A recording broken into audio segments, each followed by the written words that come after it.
Good morning, everybody, and welcome to video one of our series for today. We have several stories. You guys know I usually do a story in a video, but we actually have a lot to cover today. So there's 3 separate stories in here. Pay attention. You're not going to want to miss this. Let's go. Here we go. Harry starts off again talking about the pain of losing his mother. Did you know Diana was his mother? Just in case you didn't know it, he's his mother's son. He's Diana's son. During the 20th anniversary of the death of Princess Diana, the Princess of Wales at the time, Harry did an interview for the newspaper saying he spent 20 years not thinking about the death of his mother and got help after 2 years of total chaos.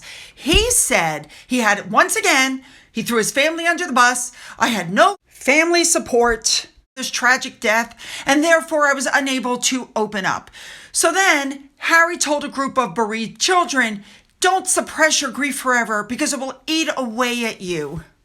Now move forward, and when Harry was in the UK in May, he went to, during Armed Forces Day, he went to see Scotty's Little Soldiers, okay? We know about this group. This is a group for children who have lost a parent in war. Harry did not lose a parent in war. Okay. So now let's move forward. And in an interview of January 2023, before Spare came out, Harry admitted he only cried once after his mother died, and that was at her burial. Here's my thought on it. You guys may think I'm mean when I say this, but this exchange was recorded in a video that was done months ago when Harry was back in the UK. And then the charity, it's not Harry and Meghan releasing it, they tell the charity when to release it. So the charity releases it to bring the attention back to Harry and Meghan and blah, blah, blah. Why else would you release this now? Why don't you release it back when you release the pictures of you going to visit this charity? This is the exact same thing that Meghan does all the time, where she drops things to try to take attention away. So the royal family has Japan in the UK. So what are Harry and Meghan doing? Oh, Harry went and had a discussion with somebody at Scotty's Little Soldiers. Look at me. That's exactly what this is. It really irks me that Harry seems to think that he's the only person who ever lost a parent. He did not lose a parent to war. He lost a parent to a drunk driver speeding while his mother wasn't wearing a seatbelt. But yet, according to Harry, and we've heard this, he has a conspiracy theory. He thinks his father had his mother bumped off. Let's be honest, that's what he thinks is going on. This guy is paranoid, he's a drug user, and he has severe mental issues. I wouldn't let him near anybody's children, much less bereaved children that are trying to get over the death of a parent. By the way, in case you didn't notice it, look who else is in the picture. That would be William. That would be Diana's other son, who is a great success. He didn't spiral down like Harry did. And as far as PR grabs go, how about this one? These very blurry photos, thank you to Royally Sage, by the way, on Twitter. These very blurry photos suddenly came up of Meghan Markle walking around Beverly Hills without any security. I don't think that's her. But once again, a big attempt to try to pull the attention away from the royal family and the visit from Japan. Moving on. Let's move on now from Harry's PR grab to Harry might be in trouble. We know that last year he was awarded £140,600 from the London High Court because he had been the victim of quote unquote modest phone hacking and other unlawful information gathering by the British newspapers. Now they're coming back saying that Harry deliberately destroyed potential evidence relating to his High Court hacking claim. And this has surfaced because there is a hearing on Thursday. This is what's being claimed, that Prince Harry supposedly, allegedly, received 2 encrypted hard drives comprising work documents from his staff's shared drive, to which he now says that he doesn't have access. But before Thursday's hearing, it emerged that the hard drives were found, one at his home in California and the other at the office of his U.S. lawyer. So is anybody surprised that Harry lied to a court of law and he's been caught?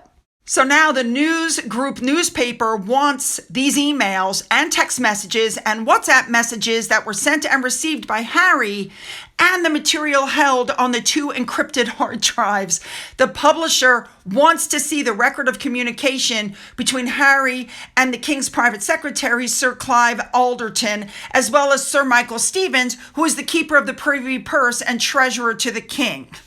They want access to the text messages sent between him, Harry, and the ghostwriter for Spare.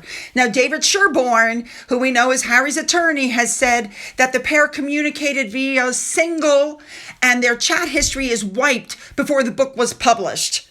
I don't believe it. There are 3 Hotmail addresses used by Prince Harry prior to the 2014, and he's claiming those are no longer accessible.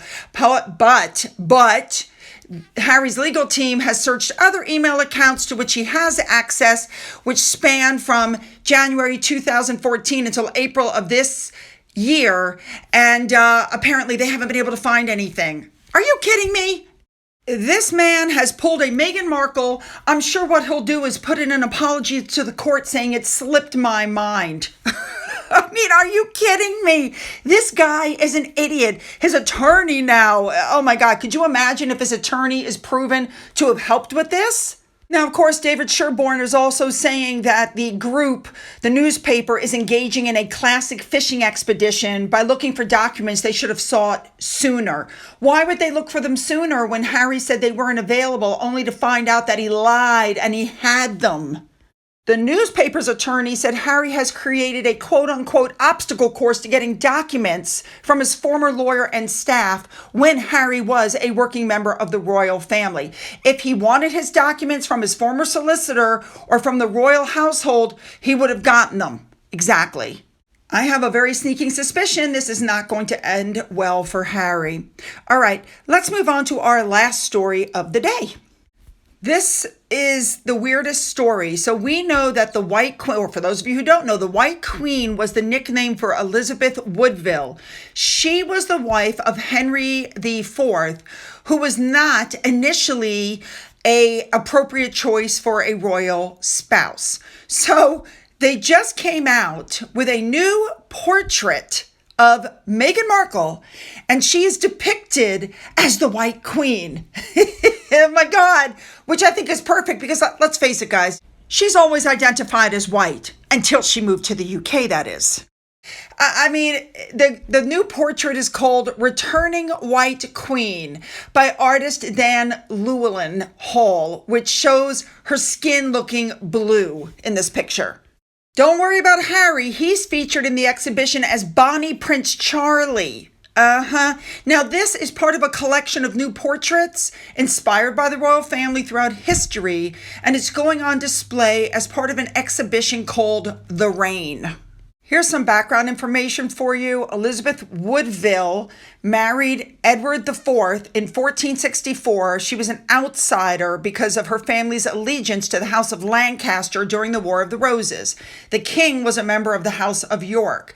So she had a white rose as her symbol, and therefore she was the White Queen. Harry, on the other hand, Prince Charlie, Bonnie Prince Charlie, Charles Edward Stuart, was given his nickname due to his looks and charm, and he inspired a rebellion in 1745 in Scotland. Just the fact that they're saying looks and charm in regards to Harry makes me want to throw up.